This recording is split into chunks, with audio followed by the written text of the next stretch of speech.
Hi, hello everybody. Thanks for coming again today to take a seat with me here on the couch.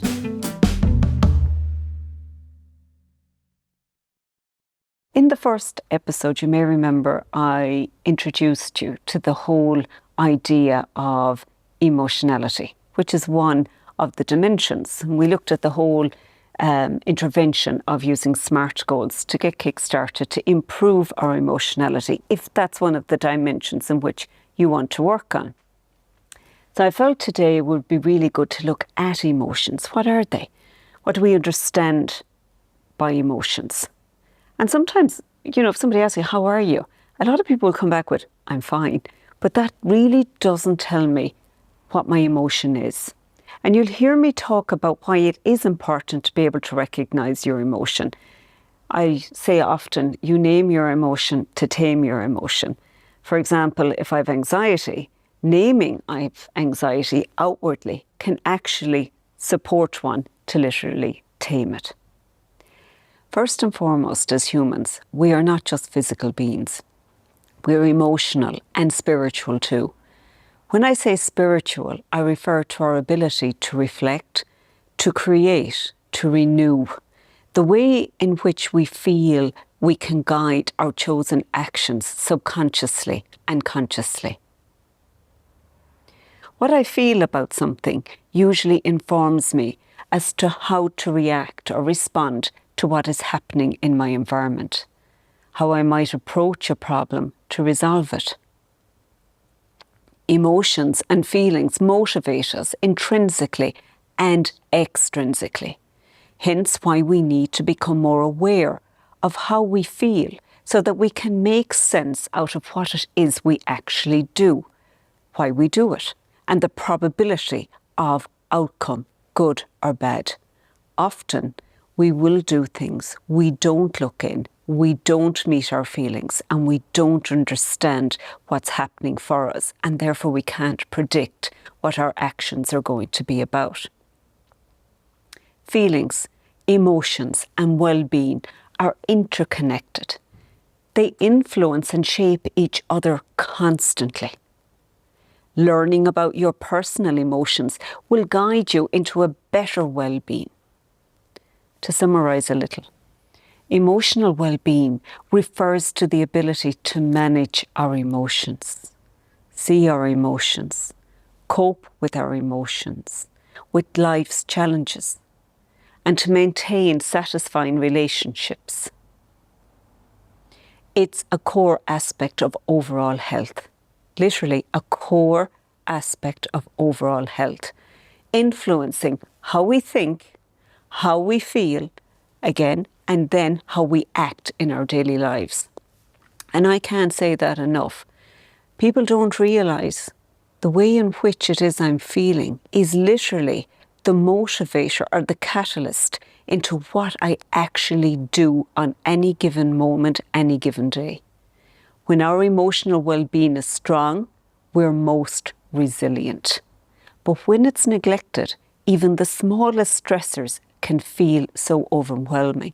Actually, they do become overwhelming, and they work from the amygdala part of the brain. The amygdala is that part that takes over. It's instinctive. It's one of the oldest components to our humanness, to our human being in our biology. Started really to help us to survive. Once we're in the amygdala part of the brain, that's what we're in. We're actually in survival mode. And that doesn't allow for us to access our executive functionings, which is in the precortical part of the brain. What's executive functioning? Well, basically, that's our ability to think, to plan, to organise, to make decisions. So when we're in that place of being overwhelmed and we're not thinking, we're not in ownership of what's happening in our world, well then, basically, it's ad hoc. Things happen and we might say something like, how did I get there? How did that actually happen for me? Now, I'll talk a little bit later on in one of the episodes where you look at the action of what happened and you work backwards to see the feeling and the thinking. And that will allow you to see a pattern that allowed you to emerge into what actually has happened. Acceptance is another part of well-being. Being able to accept what is and to work with it. That actually can be very, very difficult in our lives.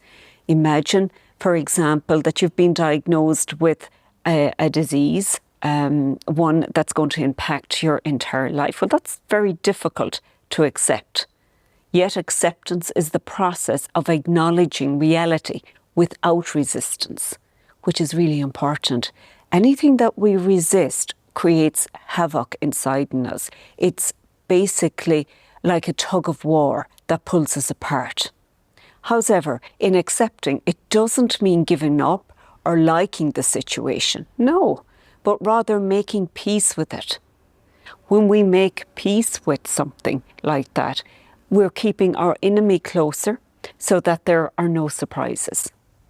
When it comes to illness, acceptance allows a person to adapt, and adaptability is hugely important in our lives. Once we can adapt within the context of our environment, we find a way through it. We can have the solutions that are allowing us to cope, find new ways to live meaningfully, and to reduce suffering caused by denial or indeed avoidance. So, statement. Emotional states affect your well-being. My emotions are a key part of my mental, my physical health, my social health, and the second and third dimensions mentioned in the introduction under the well-being umbrella. My positive emotions like joy, gratitude, love can boost my immune system. Believe it or not, your feelings your emotionality are key, literally, to your very physiology, your biology, your immune system. When we're stressed, we're breaking down our immune system. Knowing that I'm stressed is really important so that I can do something about it. Lowering my stress hormones basically also improves my heart health and can help me to build stronger relationships. Now, that's what I call powerful, really powerful.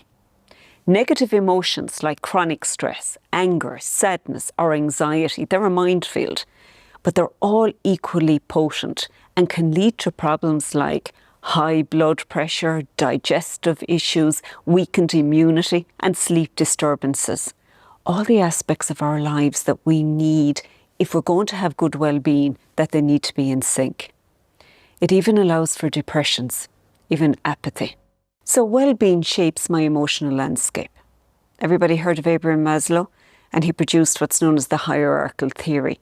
He spoke about emotions. First of all, our very basic needs need to be met. That is shelter, that's food.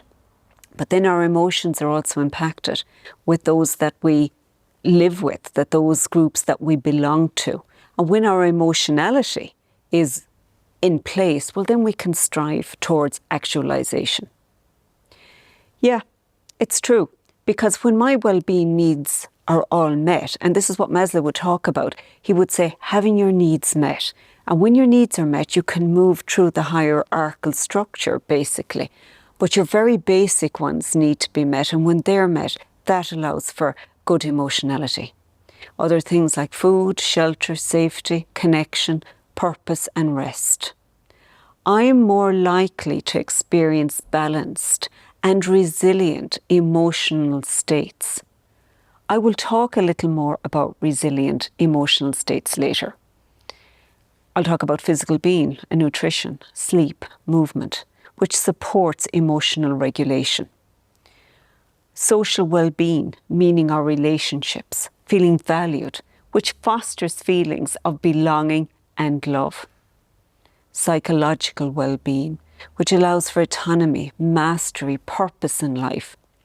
Again, all tied to feelings like satisfaction and self-worth. Why does becoming aware of my social and my emotional well-being matter? That's a really important question. And indeed, why does it matter to you? Because emotional and social well-being involves self-awareness. emotional regulation. And emotional regulation is about experiencing my emotions and being able to control those emotions effectively, not getting overwhelmed in my emotions. It's about optimism and the capacity for empathy. And we need empathy for real connections in life, empathy for myself and empathy to understand those who are in front of me, who I'm working with, who I'm associating with on a daily basis. And real connection, I mean real connection with others means having an intelligence in empathy. These are all very powerful states that in turn provide key ingredients to be self-enabled and to build important connections in life and indeed throughout life. The state of being, belonging and connected, it's not about being happy all the time. I mean, that's impossible. And actually, what is happiness? That's a state of being that's different for a lot of people. What makes me happy may not necessarily make you happy. But what it is about is having the tools to navigate both joy and adversity in the way they mean and you experience them. Good emotional well-being supports better decision-making and focus. Why? Because this is the prefrontal cortex, where the executive functioning aspects of the brain are in operation. When I have clarity, when I have good emotions, I'm not working from the amygdala. I'm not overly stressed, I'm not overly overwhelmed, and I then can literally make decisions. I have a greater ability to handle stress and come down from stress. And stress basically is something that we should experience in our lives, but not all of the time. If we're emotionally stressed all of the time, well, that's going to allow us into many different types of illnesses and not to live life fully. More fulfilling relationships also can exist. An enhanced quality of life where there is connection to physical, mental and spiritual health. Our emotional states are deeply interlinked with other areas of health. I mean deeply. Often people say, you know, my physicality isn't great at the moment, my movement isn't good, and that impacts on my feelings. And of course, in turn, if I'm feeling low, down or stressed, that then is going to impact on my physicality. Chronic stress and poor emotional health can lead to conditions like high blood pressure, weakened immunity and sleep disturbances, as I've said already. Mental, emotional well-being supports the cognitive functions such as memory, attention and problem solving.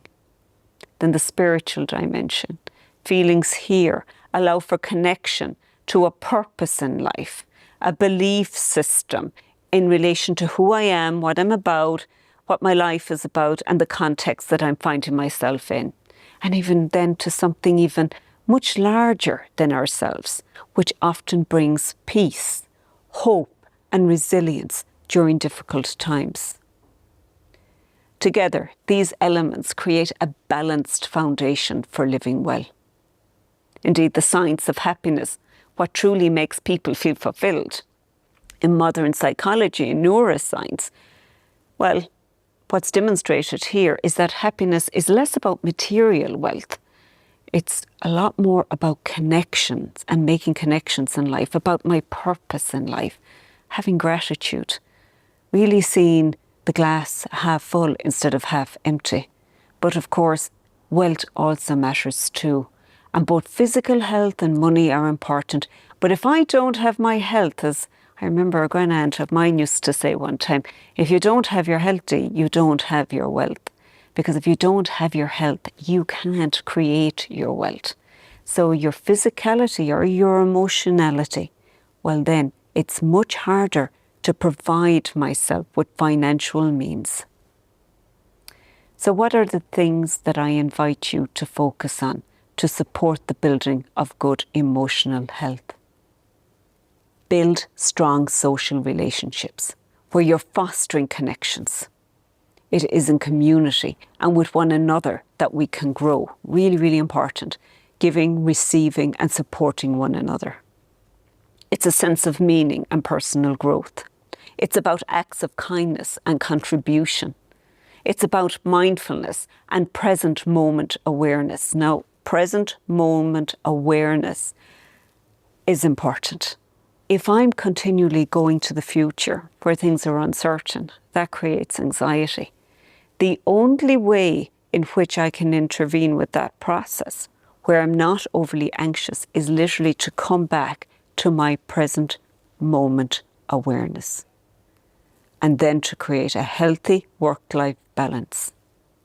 It's not the absence of struggle that brings fulfillment, by the way. In fact, often it is in that struggling that we create more resilience. But it's also the ability to find meaning and joy.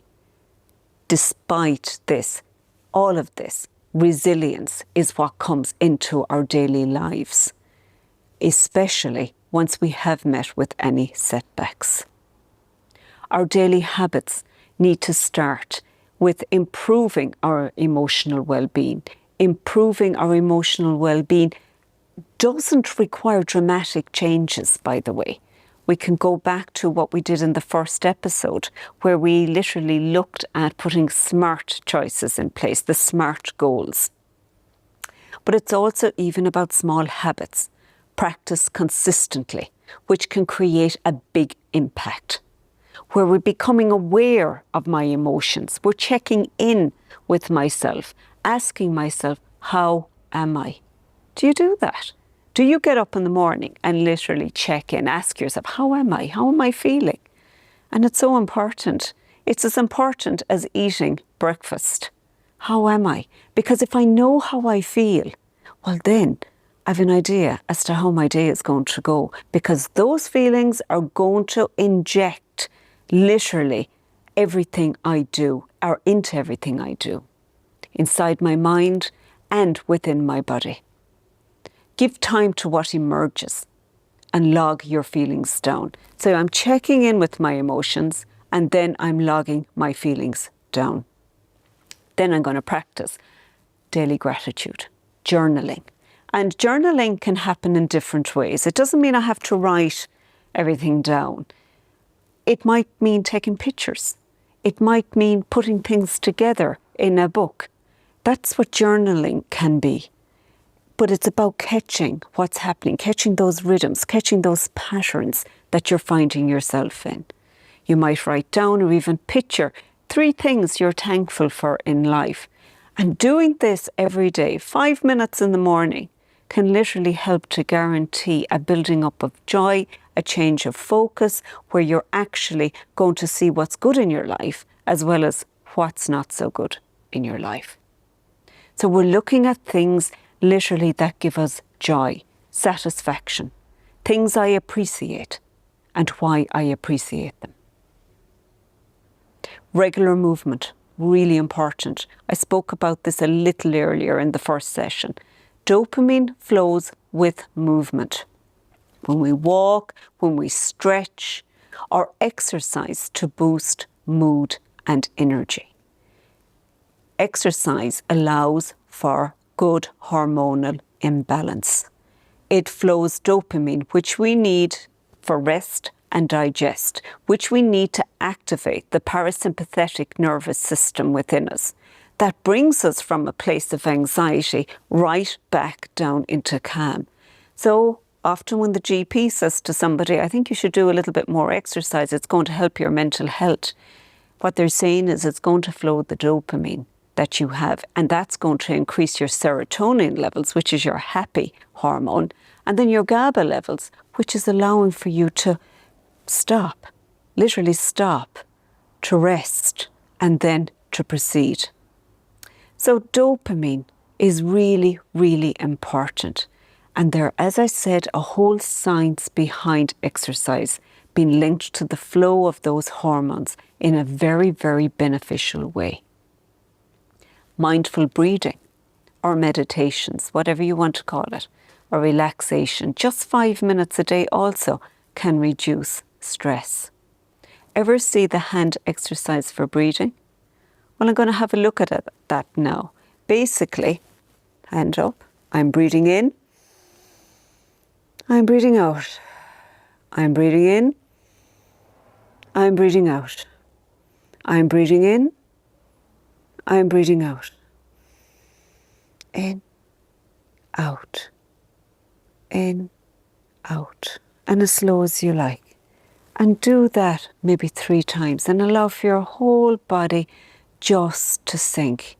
Your breath is the first thing you experience in life. It's the last thing you're going to experience in life. And it is the one thing that will sustain you. Limit digital overload. Take breaks from screens and social media. Do this regularly. And I don't mean, I'll do it tonight, but I'll be on something else tomorrow night for longer. Make a pact with yourself. I'm not going to stay on screens past 10 o'clock in the evening. No one's telling you to stay away from screens, but lessen the impact. Lessen the intrusion into your life. Little blue lights are not really good, and they keep you awake and they keep the brain stimulated. So when you're lying in bed at night, feeling I can't go to sleep and there's lots of rumination and worry, sometimes it's often because of the impact of those digital screens. So lessen their impact. And you know yourself how much of them you use or how often. And you align it with your value system and what's okay for you. Connecting with others, that's really important. Reach out to a friend or a loved one regularly, someone you trust, a group that you can be connected with. Sleep hygiene. Prioritize rest. I can't say that enough. There was a time in our societies where they took particular days. Maybe Sunday was a day of rest, but there was rest, and it meant rest. Even, coming back to different religious perspectives, spiritual perspectives, each and every one of them, whether you're a believer or not, they all prioritized rest. Why? Because when you rest, you rejuvenate, you focus, and you have greater clarity. But what you also have is a way of minding your emotional regulation. Being able to recognize those emotions, being able to regulate those emotions. And that helps you to produce clarity. If we go back to our SMART goals, the key thing in the very first SMART goal, clarity. Put down what it is that you want to do. What is the goal that you want to reach?